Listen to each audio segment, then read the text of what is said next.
You're listening to Skeptoid. For Brian Dunning, this is guest host Ryan Haupt for Skeptoid.com. Today we explore the natural history and evolution of the griffin, the famous creature said to have the head of an eagle and the body of a lion, found guarding gold in the mountains along Central Asian trade routes during the times of the Greek and Roman empires. Nowadays, we like to think of the griffin as a mere fantasy, in the same league as centaurs and merpeople. However, the way ancient writers depicted the griffin was much more as a natural animal, just part of the landscape in a far-off exotic land. So how did the nomads and traders come to believe that there were griffins all around them? Was it always a story to scare intruders away from their gold deposits? Or is the griffin actually the first recorded attempt to interpret a fossil fact? The original griffin stories come from the folklore of Central Asian nomads called the Scythians. The Scythians never had a written language, so our earliest evidence of griffins in their culture comes from their art, which relied heavily on zoological themes, which included griffins. In the 1940s, Russian archaeologist Sergei Rudenko explored several 5th century BC tombs in the Scythian region and found nomads that had been mummified by permafrost for 2,500 years. One of the mummies was a male warrior covered in tattoos of animals, including griffins, establishing a concrete data point for griffins in Scythian culture, even in the absence of writing. Griffins were first described in writing by the Greek poet and traveler Aristeas, around 675 BC. Aristeas was traveling trade routes in Central Asia and encountered a tribe of Scythian nomads, the Isidonians, near the base of the Altai Mountains, named after the local language's word for gold. They described to him a lion-sized, four-legged bird that nested in the mountains and guarded gold. Aristeas incorporated this new knowledge into an epic poem that became incredibly popular in Greece after his return, ushering in an age of griffins that would last nearly 1,000 years. Sadly, his original poem no longer exists, outside a few quotations in the works of other ancient authors, but the timing does coincide with an explosion of griffin art in Greece.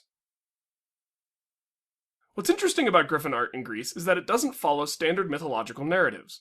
Griffins tend to be depicted in more naturalistic ways, as though they were a real animal from a far-off land, and not something consciously made up for narrative reasons like the Sphinx. This is an important distinction we'll come back to again and again. Griffins were typically just seen as animals, not mystical beings with any sort of special power or importance. A great example of this can be seen in the Temple of Zeus, where a decorative plaque depicts a griffin mother defending her pup, or chick. The whole bird-mammal hybrid thing makes it tough to say which.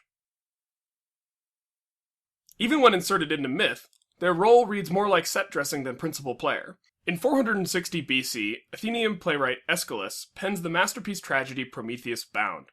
I imagine most people are already familiar with this tale, but just in case, here are the highlights.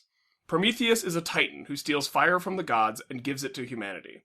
This infuriates Zeus, king of the gods, who punishes Prometheus by exiling him to Scythia, where he is chained to a rock and has an eagle come each day to eat his liver. Because he's immortal, the liver grows back, allowing the torture to last indefinitely. Aeschylus was fascinated by exotic lands, and he describes griffins guarding the rock where the titular Prometheus was bound. But that's about it. Herodotus wrote about griffins in his famous, and according to some infamous, Histories from around 430 BC, where he describes the dangers of mining gold in Isidonia. I cannot say for sure how the gold is obtained there, but some say that one-eyed men called Arimaspians steal it from griffins. Herodotus later points out that he doesn't actually believe in a race of one-eyed men off in Asia, but he expressed no such skepticism when it came to the griffins in the same story.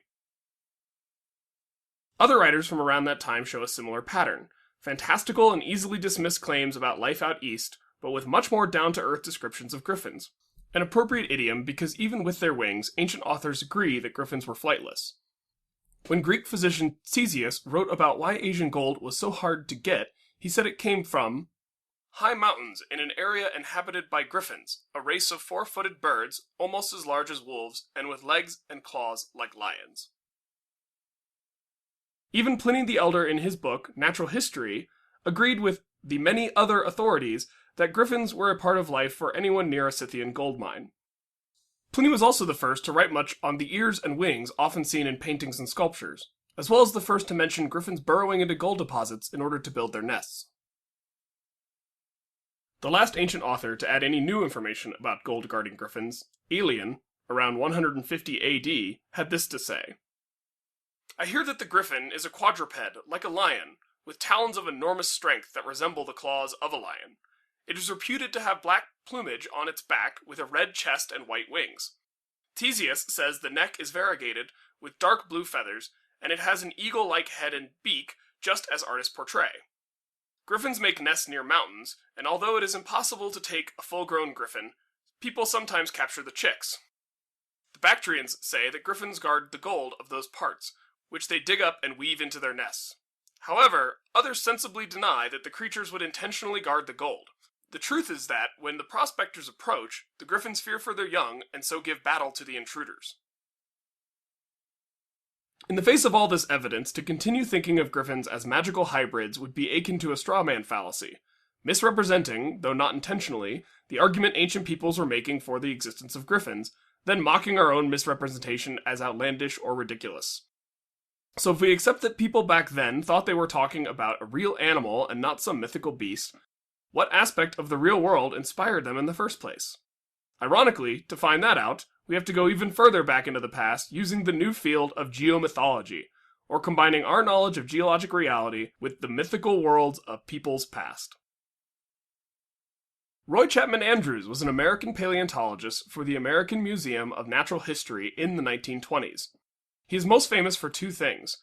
First, he is one of the real-world inspirations for globe-trotting action archaeologist Indiana Jones. And second, he led an expedition into the Gobi Desert beginning in 1922 that revolutionized our then understanding of dinosaurs. In addition to discovering the now famous velociraptor, Andrews and his team also found the first examples of preserved dinosaur eggs and many other new species of dinosaur, including the ceratopsians, Protoceratops, and Cetacosaurus. At a site called Flaming Cliffs, only 48 kilometers from the Altai Mountains, Andrews and his team gathered over a ton of fossils, including more than 100 Protoceratops and Cetacosaurus skeletons. Andrews even remarked that the ground seemed paved with bones. In many instances, the dinosaurs were found still intact and articulated, a very rare occurrence in paleontology. Future expeditions had similar levels of success, finding abundant remains of ceratopsians throughout the region. While this area is incredibly harsh for modern life, it makes things incredibly easy for a paleontologist. There is very little vegetation, it's extremely dry, and the rock is crumbly and red while the bones preserve white.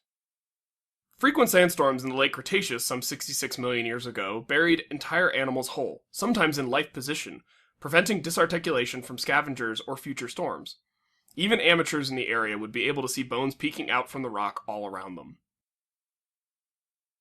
Protoceratops and Cetacosaurus are both quadrupedal hornless ceratopsians, the group that contains Triceratops, with pronounced beaks. Ceratopsians are members of the larger group Ornithischia, or bird-hipped dinosaurs. Even though this is not the group that evolves into birds, they were given the name before we understood all the evolutionary relationships and context. The nomadic Asian falconers, traveling with Andrews' expedition, and familiar with large raptors, would have been able to notice the similarity in hip structure in addition to the large beak. Could these dinosaurs be responsible for the inception of the Griffin story? Let's look at the evidence. A Protoceratops could reach up to 2 meters in length, a Cetacosaurus slightly less so. This would have put them in the range of wolves or lions to which griffins were compared.